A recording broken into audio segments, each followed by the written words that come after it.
Welcome back to Live Free and Drive, everybody. You've probably read the title and you already know what this is gonna be. Every video I've made for this channel in my eyes, even the ones that don't get as many views, have been special. This one's more special than all the other ones combined. After 8 years of putting money away, I finally can say I own my ultimate goal car, and it's just one of the craziest things. Even a month after getting it, it's just insane. So let's get right into it, shall we? For those who don't know, this is a 2018 Shelby GT350 Mustang. Let me give you some backstory here. Here is 2016. This car has just come out, which I actually learned doing my research on these cars too. Apparently they made like 500 GT350s and GT350Rs combined in 2015.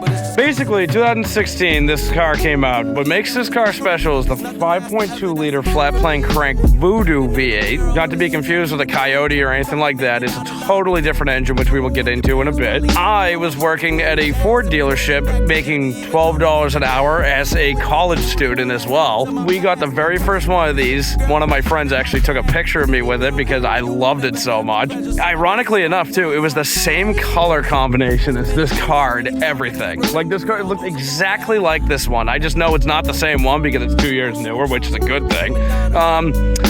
I fell in love with this thing immediately. From the looks, everything, I couldn't get enough of the car, and I vowed I had to have one at some point in my life. From that moment on, it really did become my ultimate goal car. I even sat there and waited 2 hours after my shift ended, just because I knew they were coming with a trailer and everything, and I wanted to watch it go. I knew I had to have one of these, and I put money aside ever since then, and all this time, the overtime, like the 6-day work weeks, every time I've moved up at a job or gotten a new job, this has been the thing on my mind. I've turned down a lot of cool cars I could have owned in the meantime, and my friends will absolutely agree with that. There's been so many cars I'm like, oh, I'm thinking about looking at this, or I want to like consider this one, and I haven't, just because I knew in the back of my mind, this is what I wanted.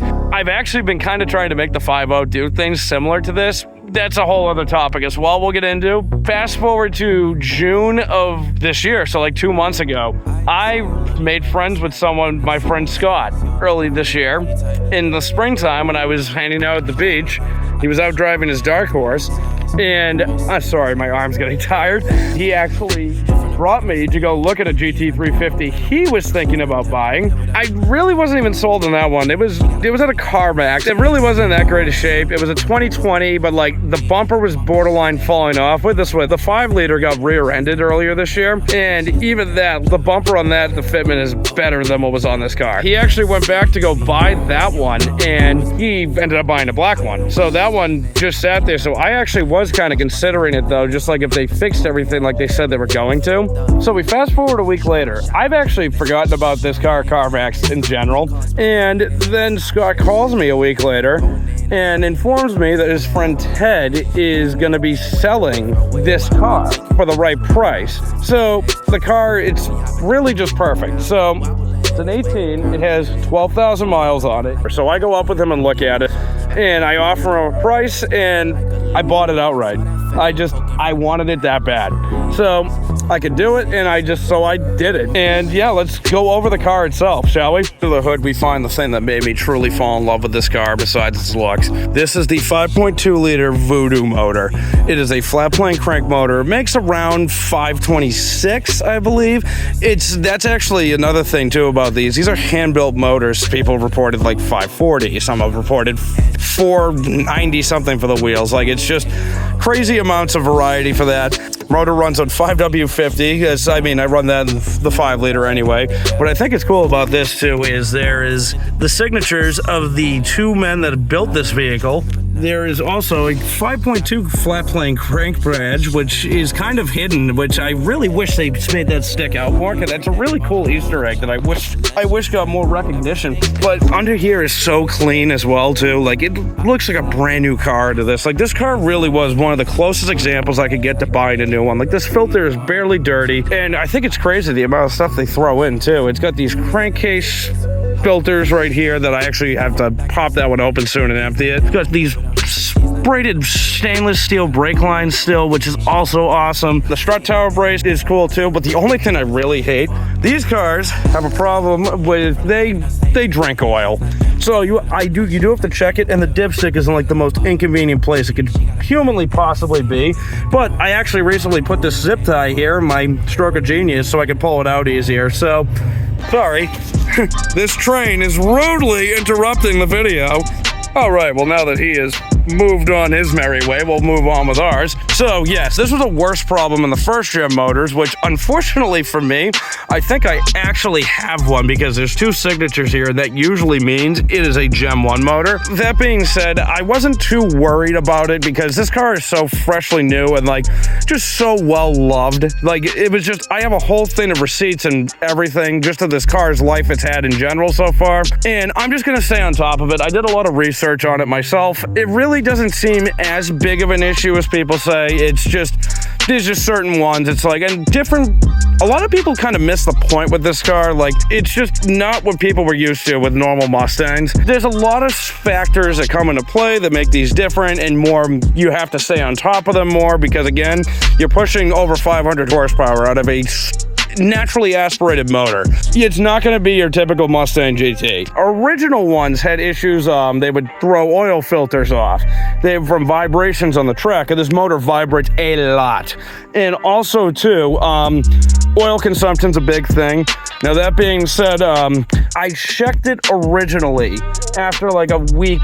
It was down a little, and I topped it off. Now, that being said, it also went in for an oil change like right before I got it. I could have even just been underfilled out of the gate, but that being said, I checked it the other night, and it actually really hadn't gone down at all, and I've actually probably put about 500 miles on it.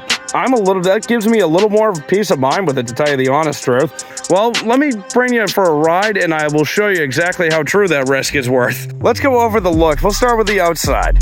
The looks. Oh my God. So what really captivated me with this car, and I'm gonna try the best I can get it, this profile right here of the front is so aggressive. I am a fan of S550 Mustangs, but this car just does it good. It's just this menacing look, especially from like the head, where the headlight curves in all the way down to the front bumper, which I also love too, of this plastic piece right here on both sides. Even like the arrow flows all the way into the grill and has this awesome splitter, which even for a base, like, it might not have the massive one of the 350R, it still looks fantastic. And actually too, the white lettering was actually added by somebody, and I don't really know why that wasn't just an option to begin with. It looks so good. But yeah, when I first saw this front end, I could not get enough of it. It just strikes this feeling of fear into you as you look into it, and it's just so cool. Like, this car just wants to go. There's a lot of functional bits too, such as the functional vents right here for the brakes to cool the brakes in the motor coming out of the fender, which the only downside about these, I wish these vents were pointed down, like just slanted a little, because the only thing I've noticed, this just shoots up and comes into the car. These brakes are massive. These are the best. It is four-wheel Brembos all right. I believe they're 15-inch rotors, and they, oh my God, they absolutely, they will put you through the windshield. It actually makes it so dangerous to drive any of my other 3 cars that I have, because there's been so many times that I've gone to stop and I'll come out of this and just barely tap the brakes because this thing just stops on a dime, and like almost put myself into a main road just over that. Coming to the rear, it's basically the same as a normal Mustang GT. The only differences really are the GT350 emblem right here, and this wing is a bigger wing than a normal Mustang GT, which I'm on the fence about it. I really like it, but I say that, I mean, I really like it. I'm just debating if I want to change that yet or not. I'm open to the opinions of it. I might do something with it. At first, I didn't think I'd really like it, but I actually really have come around to it. There's hopefully no groceries in here, because I just took this thing grocery shopping like one does with a GT350. The only thing I don't like about back here, my 5-liter, I actually had to replace this rear deck lid panel because it got a bunch of fading and everything, and this one's even worse. This one is this gigantic plastic piece, which is so cheaply made, and it's like I'm actually afraid to even touch it or even let anybody even try to put anything in my trunk, because you don't want to grab it here. I actually did notice the fact that a lot of these crack from people putting the pressure on to close it, so I've just been carefully like grabbing it by the latch the best I can. So that's a little, for a car that's this much money, that's just ridiculous in my opinion. Other than that, there's a lot of extra aero and bits that this car has as well, such as the skirts and just other really cosmetically pleasing design features, as you could say. One thing I like too that he actually purchased that I really like here is these little, they're literally made of foam guards right here to block everything, because you can even see the car has Pilot Super Sports on it, and you can even just see right down here how bad it peppers right here. So this prevents it from flying through the opening that would normally be right here, and it keeps this nice and safe from rock chips and everything. We'll keep this really nice, because anyone who knows me knows I drive my cars. If I wanted something I wasn't gonna drive, I would have bought a Hot Wheels. But now that we've taken a seat in the car, let's go over some of what makes this a place to be, shall we? So, you can see here we have this nice suede Alcantara steering wheel, and it's just, oh, it just feels so good in your hands. I had put one in the 5-liter from a GT500, like of that generation, and it was one of the best things I've done to the car still. The fact this already has that is awesome. It's even got a flat bottom too, which is really, really good too. The gauges though, I will admit, I don't love them. Like I am gonna do some comparison to my 5.0 GT. I do love how the older one has the classic style gauges. You can change the color, all that stuff. Granted, I can live with it like this. It's just, you know, it just missed some of that excitement, I will admit. But going here is where it makes up for it with all the goodies. The gauge mode is crazy, the amount of temperatures you can see. Axle oil temperature, cylinder head temperature, inlet air temperature, engine oil temp, which is actually also over here as well.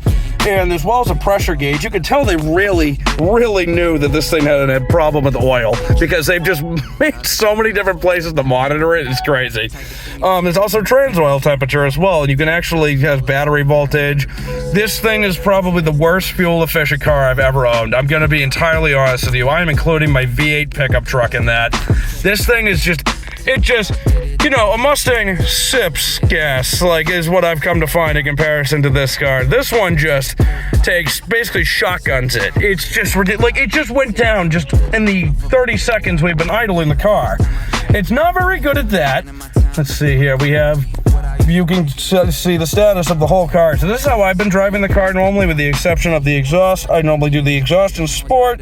The steering and comfort, because you can change the steering, and there's also the normal shocks. I'll normally do too if I'm driving in the street. There is line lock. We'll do that in a future video. Launch control, which we will also do in a different video. You also can change what RPM the line lock engages. And exhaust mode, which is one of my favorite features. What am I saying? It is my favorite feature of the car. Now the launch control, traction, and all that are down here with these awesome, like, cockpit inspired flips right here. That's actually the whole point of the S550 generation, is to like capture the look of a fighter jet. Whether they did or not, that's up to you to decide. Just because, for those who don't know, the Mustang name came from a plane, not a horse. This switch right here though, you hit this twice and the car gets louder. And it's so cool. So I'll post a clip right here. Let's do a comparison.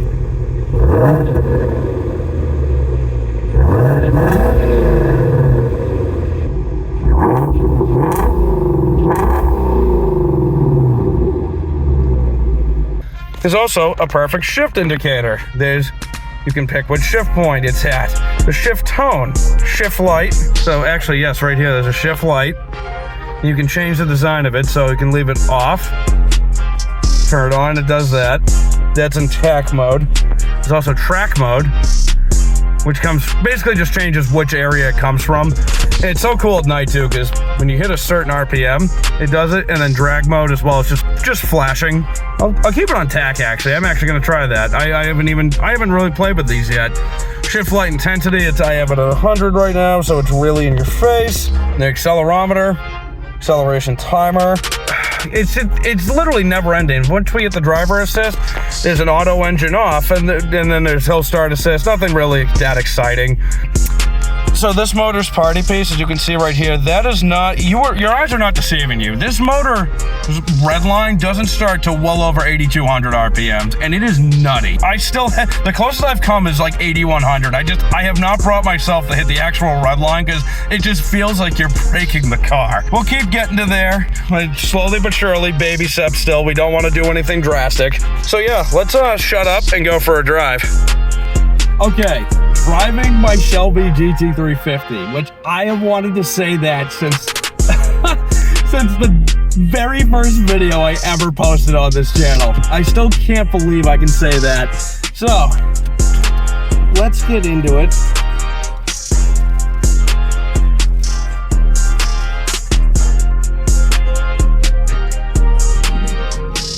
Like, listen to that. Even just going to the parking lot, like, first initial driving impressions right out of the gate, I obviously knew there was gonna be some differences between the 5-liter and this. I'll put it this way, this car compared to my S197 GT is so different. It's not even funny. They're not even the same car. It's just, there's literally nothing in common with the two. I figured I'd at least find some similarities, and I haven't besides like some certain noises that the two cars make. Like, just weird like little mechanical things that both do. The visibility right out of the gate is awesome too. What always drew me to Mustangs over Camaros is the fact that you can just see out of them so well. And with the exception of the fuel economy in this one, these are such livable everyday cars, especially for cars that are meant to be big performance vehicles like this. This one being one of the biggest performance vehicles you could possibly get into for Ford. At the time, this Mustang was literally the most insane Mustang you could buy in 2018, as far as I'm concerned, and at least aware of. One thing I already can tell you I hate in this car, though, unfortunately, the radio. The speakers are just terrible in this thing. Like, these are absolutely base model, like, V6 speakers. Like, it's so bad. That'll be getting changed at some point. Don't know when, but I promise you that they will not be sticking around. You've probably noticed the Recaros, though, and the Recaros, that's a huge thumbs up. I didn't think I could find a seat I like more than my Corbos, and I finally have. These seats are so great. They hug you a little bit better, but they're still plenty livable for everyday use. And they actually were even a selling point for me buying the car. This car had kind of everything I wanted. It had the Recaros, it had the Brembos, it had an actual screen for a radio instead of the tiny little Game Boy sized screen that some of these come with. You probably even noticed too in some of the glamour shots, the shift knob in this is not factory. It actually has one that is color matched to the car, which just really helps complete the whole package as well. Speaking of that, the transmission in this is a Tremec, and that is a big selling point over a normal Mustang GT as well, because MT82s, I really hate to say it, I tried to ignore it as much as I could, but at least in my S197, I am not a fan anymore. I've tried. I've had 6 years of it, and it's just, it hasn't ever let me down, no, but it has let me down I mean that on the being stranded on the side of the road part. It's let me down in races, I'll put it that way. It locks you out of gears and everything. It's basically a cheap transmission. This is, oh my god, this is so good. And it's such a buttery smooth shifter, trans feel. What's crazy about this car is it's so much easier to drive than my GT. I really thought that was going to be something that, like, most performance, like, oriented driving focused cars is harder to drive. There's more mechanical feel, more mechanical feedback as well, because this is literally a road course car with AC and a radio. And it's not. It's so forgiving and easy. The clutch is the clutch in the Mustang, it's a normal Mustang GT clutch still, and it's like, it just feels like it's 1,000 pounds compared to this one. Like, you could teach someone how to drive a manual in this car with ease. The handling aspect of this thing is also what sets this thing off. I will admit I'm not in an area with the best roads I could show this off, but it's just, it takes everything you throw at it. This car is on Pilot Sport, Super Sports, and he actually put new ones on it before I got it. So that was also a huge, like, thumbs up. But yeah, so the handling aspect, like I said, I typically have been driving this car in the comfort steering. The sport steering makes it feel very heavy, which is, it's totally fine. It's great feeling for more mechanical, like, feedback when you're busy, like actually really driving it, but just for everyday driving, comfort mode is completely fine. But overall too, just the interior feel is better to me than the S197 by a marginal land. So I actually feel like, I actually noticed today, it's actually wider in here, I think, too. It just feels like there's more room. The materials feel better. There's a lot softer materials, like up here, too. It's still plastic everywhere, don't get me wrong. But just, it looks nicer, it feels nicer. They put a leather pad right here for your arm, and this is also leather into, you know, hard plastic as well. There are certain parts about this car, though, that are kind of base model to me. I've seen premium interior buses. It's like, I really don't like on the floor how it's just like, how plasticky it is. I can already see myself replacing all of it eventually. I give it like a 7 out of 10. Not to sound like Cook Show Trevor. It's just like there's things that are really great about it, but there's still various little things that remind you it's a cheaper American interior. But it's definitely better than they've come a long way from what these used to be. Christ, like, especially the early 2000s, you could take apart the dashboard with your fist. So it's just, these are really come a long way, but they still could use some improvement in certain areas. But it's still a really awesome place to be.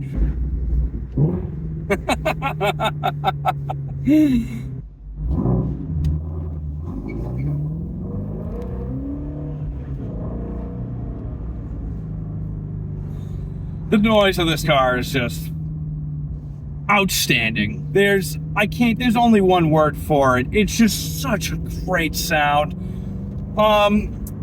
It's probably, and I'm not just saying this because I own it, it's one of the best sounding cars I've ever heard in my life. I've heard a lot of them. It's obviously no, like, you know, like F1 car, but it's just, I've never even heard a V8 that, like, even flat plane V8s included, that have a noise that's just that cool. It's most of these high, because plus too, most flat plane V8s you hear are like, you know, for like a Ferrari or something of that nature, they're more of like a high pitch, but this still has like a coyote grunt to it. Like the deeper tone, it's a deeper tone to it too, but it has this like real gurgly noise to it. It's hard to describe. It's like I said, there's not even a car I can even think of that I can properly compare it to, because it just sounds that cool. Now, and I will admit, it was one of the reasons I bought the car. It was one of the main things that made me fall in love with the flat plane crank Voodoo motor.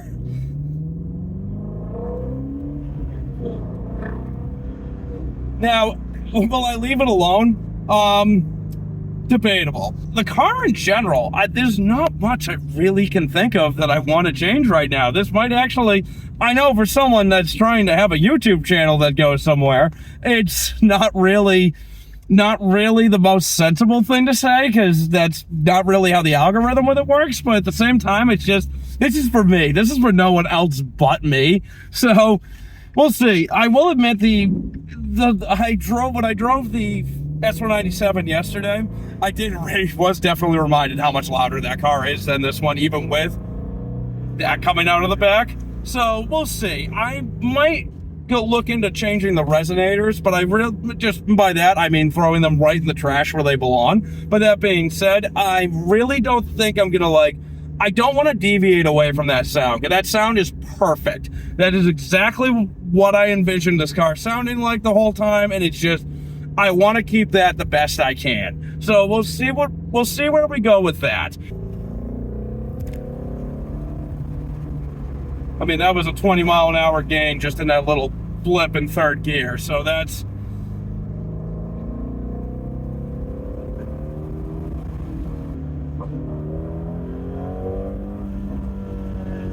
oh my God, it's just, I will fully admit on camera right now, the second I did that, when I picked this thing up, I cried. Scott doesn't even know this part. And the second I heard that, I couldn't help myself. I still can't believe I still can't believe I own this. It's just crazy. It's been one of the craziest years of my life. And the fact that I get to have this as part of it is just absolutely incredible. This car obviously has nothing to do with the YouTube channel, but being able to afford it. This is all a result of years of work and just all of you, like, and I don't mean the channel subscribers that don't know me personally. I mean all of my friends, and it's everyone that have supported me through this. Like, I can't thank you all enough for the support you all have given me with this purchase. It's so good. We're actually in a corner right now, and we're taking it it's taking it very nicely at 50 plus miles per hour. Like, it's completely planted. It just, I will admit, it does feel like if you tried really hard, you could probably spin it around, but there's so much confidence in this car when you're doing stuff like that. It's just awesome. So basically, as I was doing an outro, I ran out of storage. So let's finish it up the right way. First off with one more of those for the road.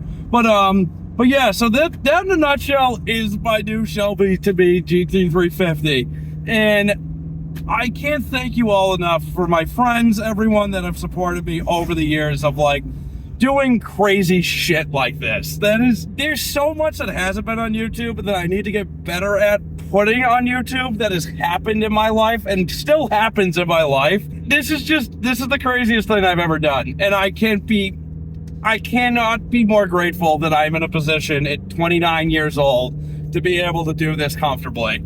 So thank you all again for giving me the motivation to do this. All of my idols, everyone, Ian for continuing to edit these videos. This is going to be awesome. I can't wait to do more of this. Don't forget to check out some of our other videos, some upcoming videos. I will be filming some of Scott's cars because he has a whole collection of stuff to go over. Let us know too, what are some other things you'd like to see us do? What are some things you'd like to see me do on the channel? What are some things you'd like to see the Shelby do? Thank you all again for watching. Continuing to support Live Free and Drive. I can't wait to see you all in the next one. Thank you.